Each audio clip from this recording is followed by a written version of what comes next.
São Francisco de Assis, de G. Chesterton. Capítulo 8. O Espelho de Cristo. Homem algum que tenha recebido a liberdade da fé corre o risco de incidir nas secretas extravagâncias com que franciscanos degenerados subsequentes ou antes os fraticelli procuraram concentrar-se inteiramente ao redor de São Francisco qual o segundo Cristo, o criador de um novo evangelho. Com efeito, toda noção semelhante reduz a contrassenso todos os motivos da vida do homem, pois nenhum homem ampliaria reverentemente aquilo que lhe competira rivalizar, ou somente professar seguir o que existia para suplantar. Ao contrário, como se evidenciará mais tarde, este pequeno estudo insiste especialmente nisto que foi realmente a sagacidade papal que salvou para o mundo todo e para a Igreja Universal o grande movimento franciscano, impedindo de transviar-se numa seita estéril de segunda categoria, chamada uma nova religião. Tudo quanto foi escrito aqui deve ser entendido não somente como distinto, mas diametralmente oposto à idolatria dos fraticelli. A diferença entre Cristo e São Francisco era a diferença entre o Criador e a criatura, e certamente criatura alguma jamais foi tão consciente desse colossal contraste como o próprio São Francisco.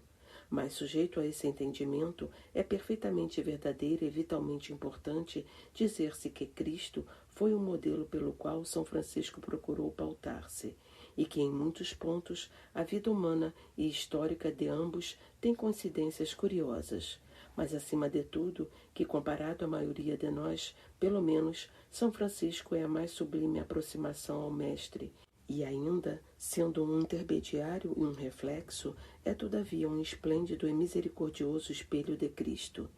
E esta verdade sugere outra, que, a meu ver, quase não foi notada, apesar de ser um argumento poderosíssimo para a autoridade de Cristo ser contínua na Igreja Católica. O cardeal Newman escreveu, na sua mais viva obra de controvérsia, uma frase que poderia ser o modelo do que significa dizermos que o seu credo tende à lucidez e coragem lógica. Falando da facilidade com que a verdade pode ser levada a parecer-se com a sua própria sombra ou em verdade, ele disse: e se o anticristo for como Cristo, Cristo, suponho então, é como o anticristo. O mero sentimento religioso bem poderia chocar-se com o fim da frase. Mas ninguém poderia objetar, exceto o lógico que disse que César e Pompeu eram muito parecidos, especialmente Pompeu. Poderá chocar muito mais brandamente se eu disser aqui o que a maioria de nós esqueceu, isto é, que São Francisco era como Cristo, Cristo era, a esse ponto, como São Francisco. E meu ponto presente é que é realmente assaz iluminante compreender-se que Cristo foi como São Francisco. O que quero dizer é isto: se os homens encontraram certos enigmas e ditos severos na história da Galileia e acham na história de Assis a chave desses enigmas, isso realmente revela que um segredo foi transmitido numa tradição religiosa e em nenhuma outra. Mostra que o cofre encontrado fechado na Palestina poderá ser aberto na Hungria, pois a Igreja é a detentora da chave. Ora, na verdade, enquanto tem sempre parecido natural explicar-se São Francisco à luz do Cristo, não ocorreu a muitos explicarem Cristo à luz de São Francisco. Talvez a palavra luz não seja aqui a metáfora conveniente, mas a mesma verdade é admitida na metáfora aceita do espelho. São Francisco é o espelho de Cristo, como a lua é o espelho do sol. A lua é muito menor do que o sol, mas também se acha muito mais próxima de nós. E sendo menos vívida, é mais visível. Exatamente no mesmo sentido, São Francisco está mais perto de nós e, sendo simplesmente um homem como nós, é nesse sentido mais imaginável. Sendo necessariamente menos que um mistério, ele não abre tanto para nós a sua boca com mistérios. Entretanto, como questão de fato, muitas coisas menores que parecem mistérios na boca de Cristo pareceriam simples paradoxos característicos na de São Francisco. Parece natural reler os episódios mais remotos com o auxílio dos mais recentes. É truísmo dizer que Cristo viveu antes do cristianismo. Segue-se que, como figura histórica, ele é figura da história pagã. Quero dizer que o ambiente em que se moveu não foi um ambiente da cristandade, e sim um antigo império pagão. E desse fato apenas, sem mencionar a distância do tempo, segue-se que as suas circunstâncias são mais estranhas a nós do que as de um monge italiano, tal como poderíamos ainda hoje encontrar. Suponho que o comentário mais autorizado quase não pode ter certeza do peso corrente ou convencional de todas as suas palavras e frases. De quais delas teria parecido então uma alusão comum e de quais alguma fantasia estranha? Essa fixação arcaica deixou muitos ditos parecendo hieróglifos e sujeitos a muitas interpretações peculiares e individuais. Contudo, é exato que quase qualquer deles, traduzido simplesmente no dialeto úmbrico dos primitivos franciscanos, pareceria como qualquer outra parte da história franciscana. Sem dúvida, em sentido fantástico, todavia bastante familiar. Toda espécie de crítica de controvérsia tem resolvido em torno da passagem que exorta os homens a considerar os lírios dos campos e copiá-los nisso e de se não se preocuparem com o dia seguinte.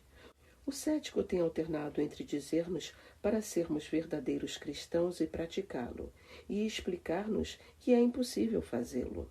Quando se trata de comunista, ao mesmo tempo que ateu, ele fica geralmente em dúvida se nos há de censurar por pregarmos o que é impossível ou por não pormos imediatamente em prática. Não vou discutir aqui o ponto da ética e da economia, simplesmente faço observar que mesmo aqueles que se veem perplexos ante o dito de Cristo quase não hesitariam em aceitá-lo como palavras de São Francisco. Ninguém se surpreenderia de saber que ele dissera: imploro-vos, irmãozinhos, sede sábios como o irmão Dente de Leão e a irmã Margarida dos Prados, pois nunca ficam acordados a pensar no dia de amanhã. Entretanto, têm coroas de ouro como os reis e os imperadores, ou como Carlos Magno em toda a sua glória. Ainda maior rancor e confusão tem havido por causa da ordem de oferecer a outra face e dar também a túnica ao ladrão que levou a capa. Considera-se isto largamente uma alusão à perversidade da guerra entre as nações, a respeito da qual, propriamente dita, não parece ter sido proferida uma única palavra. Tomado assim literalmente e de maneira universal, implica de forma muito mais clara na perversidade de toda lei e governo. Existem, portanto, muitos pacificadores prósperos que se chocam muito mais com a ideia de usar a força bruta dos soldados contra um estrangeiro poderoso do que com a de empregar a força bruta dos policiais contra um pobre concidadão. Aqui, novamente, satisfaço-me em assinalar que o paradoxo se torna perfeitamente humano e provável se dito por Francisco aos franciscanos. Ninguém ficaria espantado quando lesse que o irmão Jupínero correu, de fato, atrás do ladrão que lhe roubara o capuz e implorara que também lhe levasse a veste, pois assim ordenara São Francisco.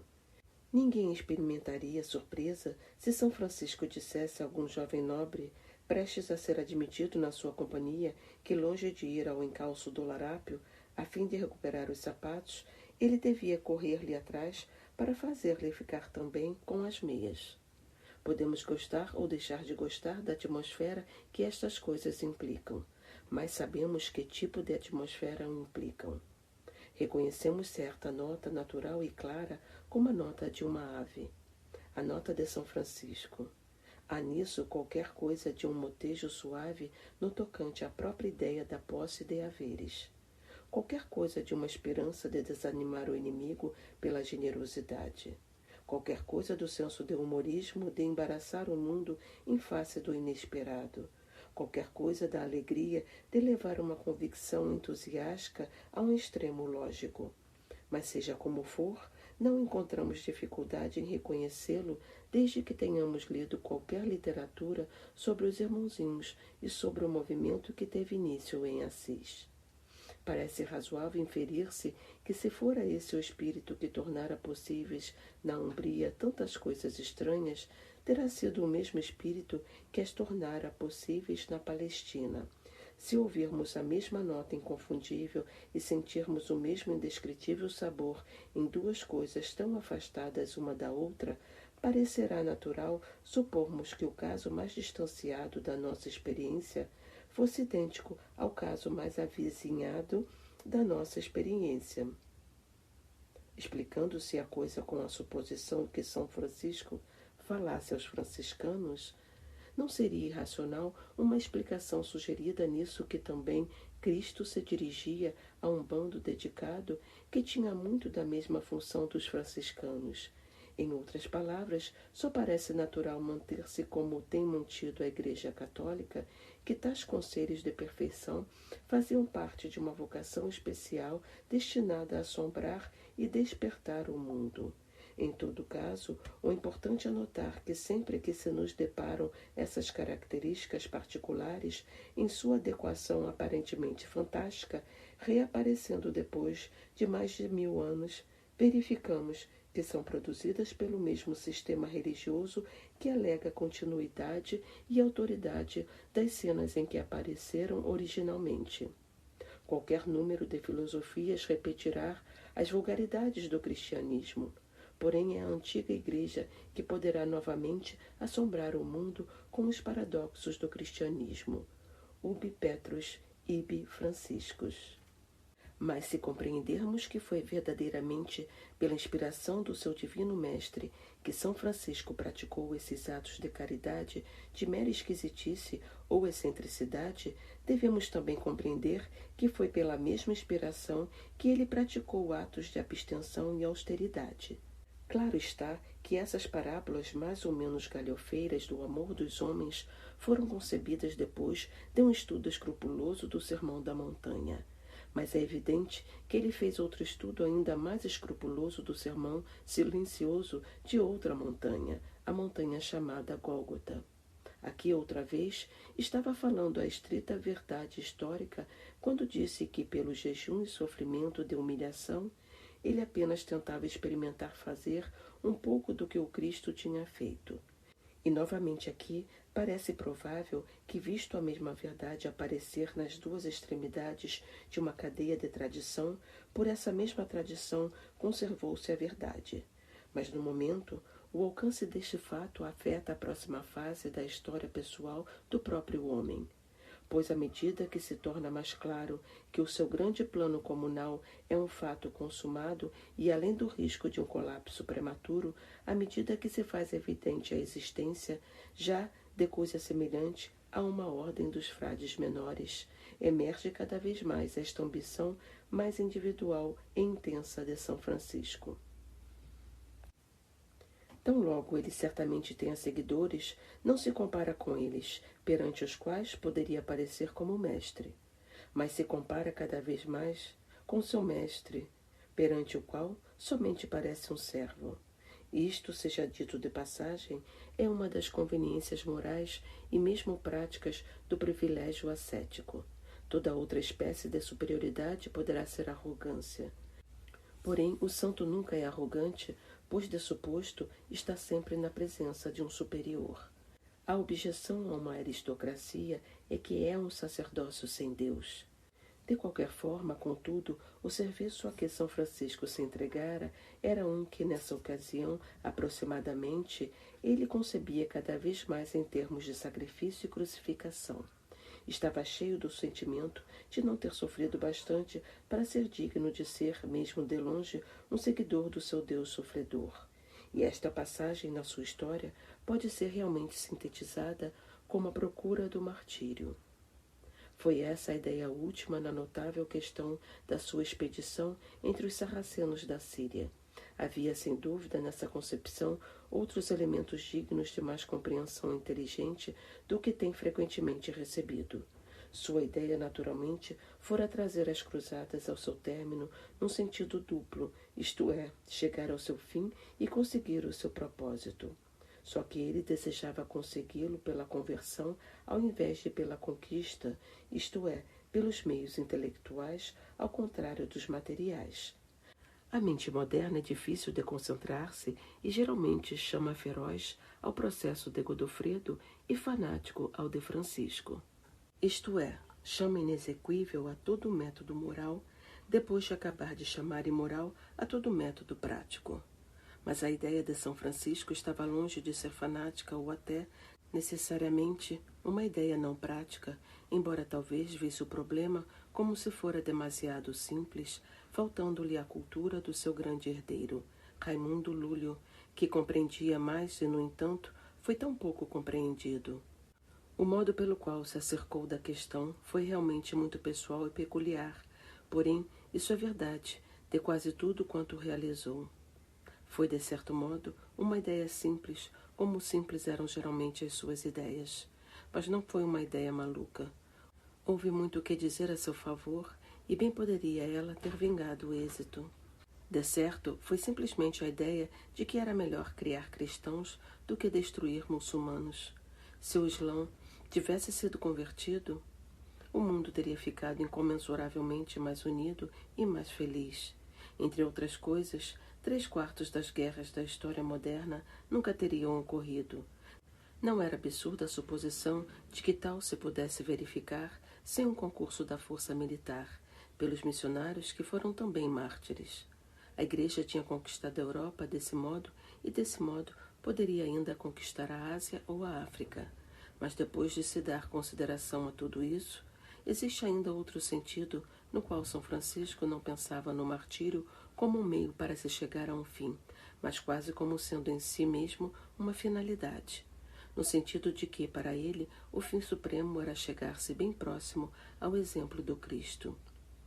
Através do decurso de todos os seus dias de dificuldades e desassossego, ouvia-se o refrão: não tenho sofrido bastante, não me tenho sacrificado bastante, ainda não sou digno de ser nem a sombra da coroa de espinhos. Vagueava pelos vales do mundo procurando ver a colina com a forma de um crânio. Pouco antes da partida final para o Oriente, reunira-se perto de Porciúncula uma vasta e triunfante assembleia da ordem inteira, chamada Assembleia das Choças de Palha por causa da instalação desse poderoso exército no campo. Reza a tradição que foi nesse momento que São Francisco se encontrou com São Domingos pela primeira e última vez. Também diz, o que é bastante provável, que o espírito prático do espanhol ficara um tanto horrorizado com a irresponsabilidade devota do italiano que tinha reunido semelhante multidão sem organizar um comissariado. Domingos, o espanhol, como quase todos os espanhóis, era um homem com mente de soldado. Sua caridade assumia a forma prática do aprovisionamento e da pregação, mas afora as disputas acerca da fé, animadas por tais incidentes, ele provavelmente não compreendera, neste caso, o poder da mera popularidade sobre a mera personalidade.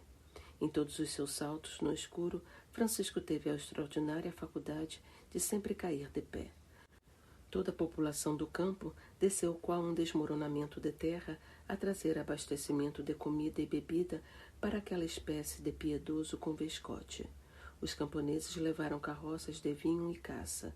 Grandes nobres andavam à volta, fazendo o trabalho de lacaios. Fora uma verdadeira vitória para o espírito franciscano de uma fé sem limites, não somente em Deus, mas também no homem. Naturalmente, corre muita dúvida e muito se discute toda a história e toda a relação entre Francisco e Domingos. E a história da Assembleia das Choças de Palha é contada sob o ponto de vista franciscano. Mas a reunião referida merece menção precisamente porque foi imediatamente antes de São Francisco partir na sua cruzada sem sangue, que dizem ter se encontrado com São Domingos, tão criticado por prestar-se a uma de caráter mais sanguinolento. Não há espaço nesse pequeno livro para explicar como São Francisco, tanto quanto São Domingos, teria finalmente defendido pelas armas a unidade cristã. Realmente seria necessário um grosso volume para conter o desenvolvimento só desse ponto, desde os seus primórdios. Para a mente moderna é meramente uma lacuna sobre a filosofia da tolerância, e o agnóstico mediano dos tempos atuais não tem noção alguma do que ele quisesse dizer com igualdade e liberdade religiosa. Tomou a sua própria ética por evidente e forçou a sua aplicação, tal como a decência ou o erro da heresia adamita. Então ficaria horrivelmente chocado se ouvisse outra pessoa, muçulmana ou cristã, tomar a sua ética por evidente e forçá-la, tal como a reverência ou o erro da heresia ateística. Então rematou, tomando este ilogismo de o inconsciente encontrar o que não é familiar, e chamou a liberdade do seu próprio espírito. Os medievais achavam que, se um sistema social fosse fundado com base em certa ideia, ele devia combater por essa ideia, fosse ela simples como o Islão ou cuidadosamente equilibrada como o catolicismo. Os modernos acham realmente a mesma coisa, como se manifesta claramente quando os comunistas atacam as suas ideias de propriedade. Só que não acham tão claro porque, na realidade, não planejaram a sua ideia da propriedade. Mas enquanto é provável que São Francisco tivesse concordado relutantemente com São Domingos, nisso que a guerra pela verdade estaria bem como último recurso, é certo que São Domingos concordou com São Francisco entusiasticamente em como era muito melhor prevalecer-se da persuasão e do esclarecimento sempre que possível. São Domingos dedicou-se muito mais a persuadir do que a perseguir.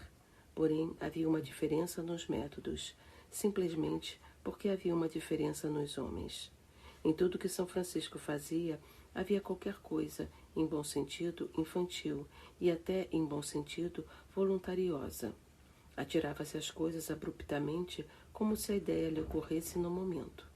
Fez a sua investida para um empreendimento do Mediterrâneo com ar de um colegial que fugisse para o mar. No primeiro ato dessa tentativa, ele distinguiu-se caracteristicamente, tornando-se o santo patrono dos clandestinos.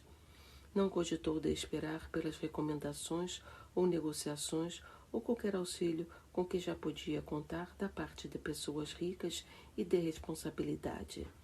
Ele simplesmente, vendo um barco, meteu-se nele como se metera em tudo o mais.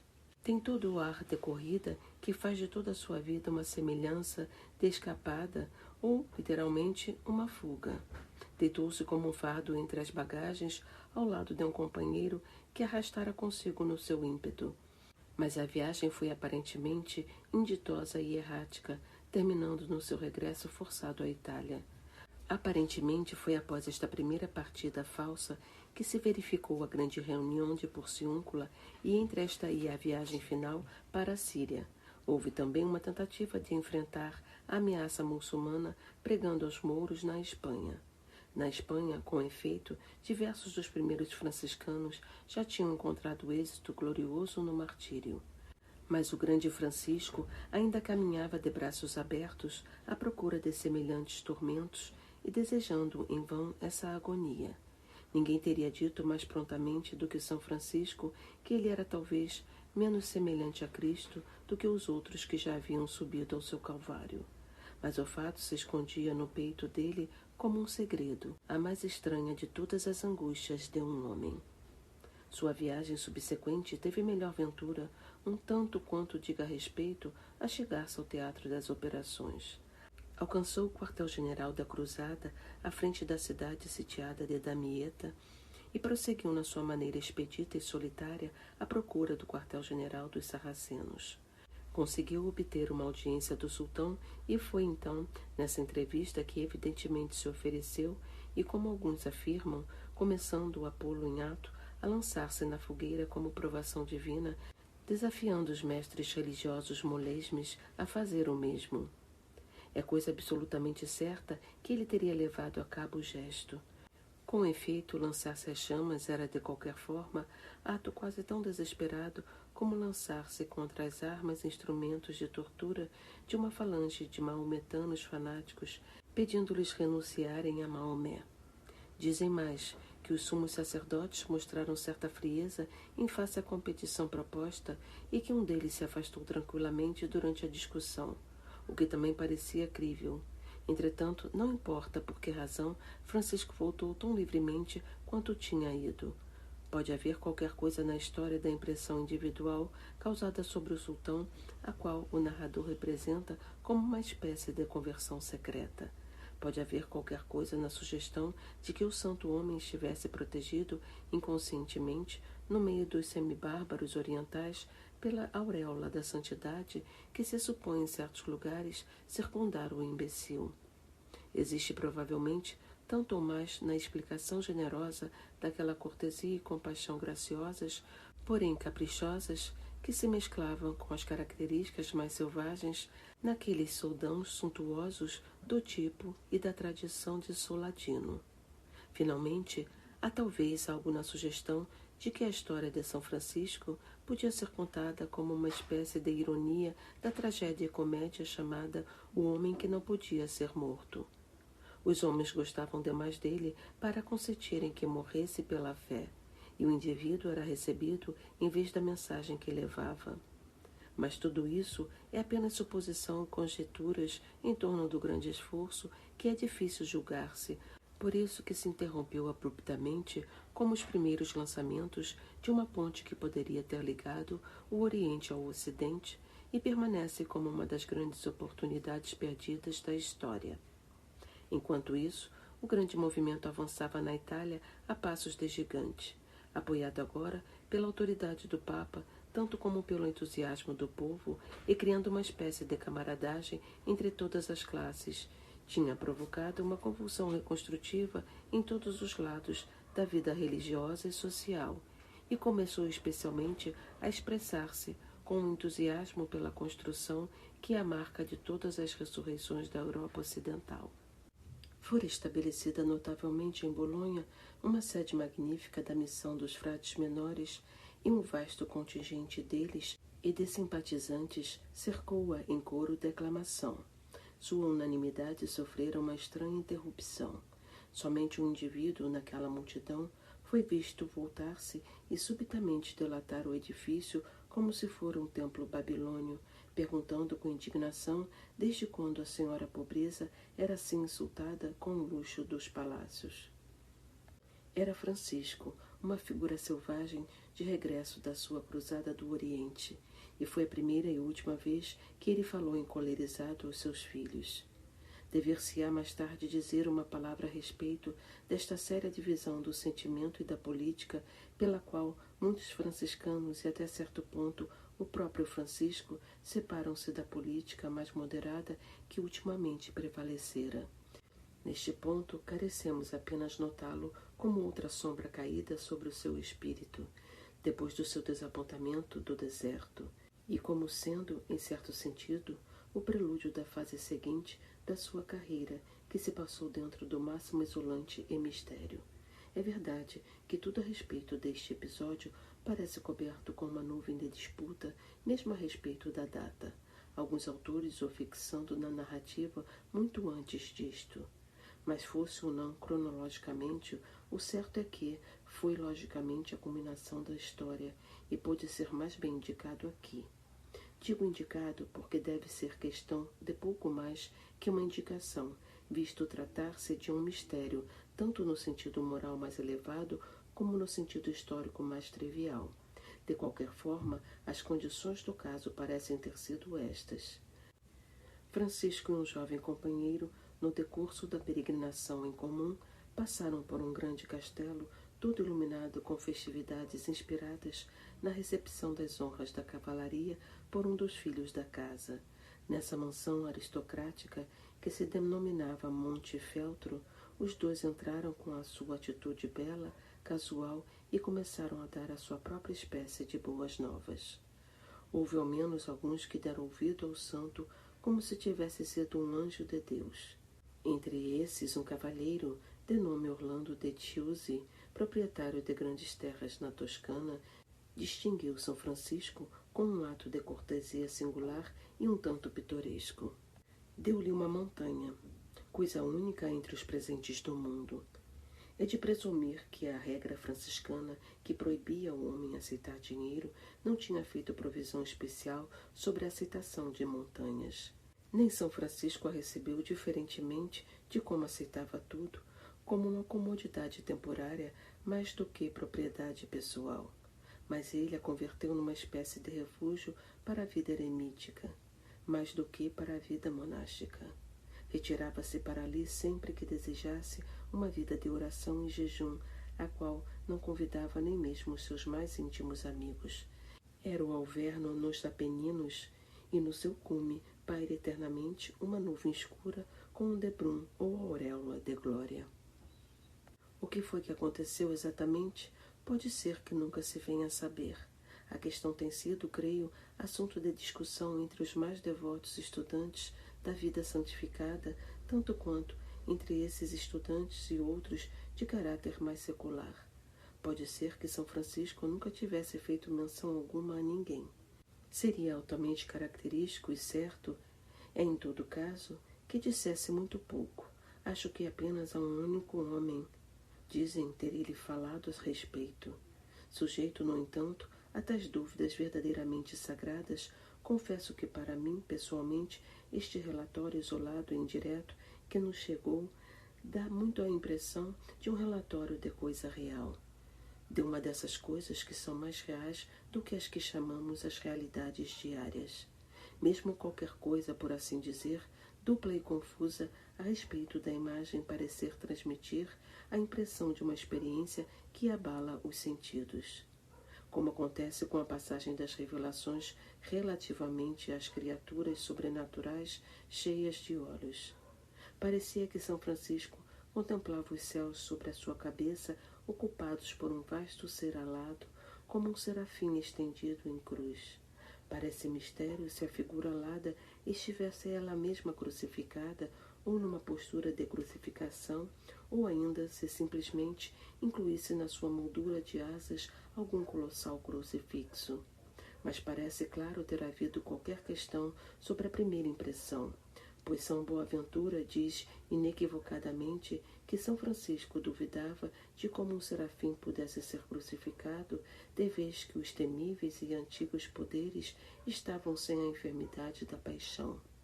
São Boaventura sugere que a contradição aparente pode ter significado que São Francisco deveria ser crucificado em espírito, já que o não podia ser como homem. Todavia, fosse qual fosse o significado da visão, a ideia geral dela é muito vívida e opressiva. São Francisco vira por sobre si, cobrindo o firmamento inteiro, algum vasto poder imemorial e inimaginável, antigo como o antigo de dias, cujos homens calmos haviam concebido sob as formas de touros alados ou querubins monstruosos, e toda essa maravilha de asas padecia de dores como ave ferida. Esse sofrimento seráfico, dizem, farou-lhe a alma como um punhal de mágoa e piedade. Pode inferir-se que qualquer sorte de agonia montante acompanhasse o êxtase. Finalmente, seguindo uma forma qualquer, o apocalipse desaparecera do céu e a agonia interna arrefecera, e o silêncio e o ar natural encheram o crepúsculo da aurora e assentaram-se vagarosamente nos purpúreos desfiladeiros e antes abismos dos Apeninos. A cabeça do solitário afundou-se no seio de toda aquela relaxação e quietude pelas quais o tempo poderá escoar-se com um senso de algo terminado e complexo. E quando olhou para baixo, viu nas palmas das mãos as marcas das próprias unhas.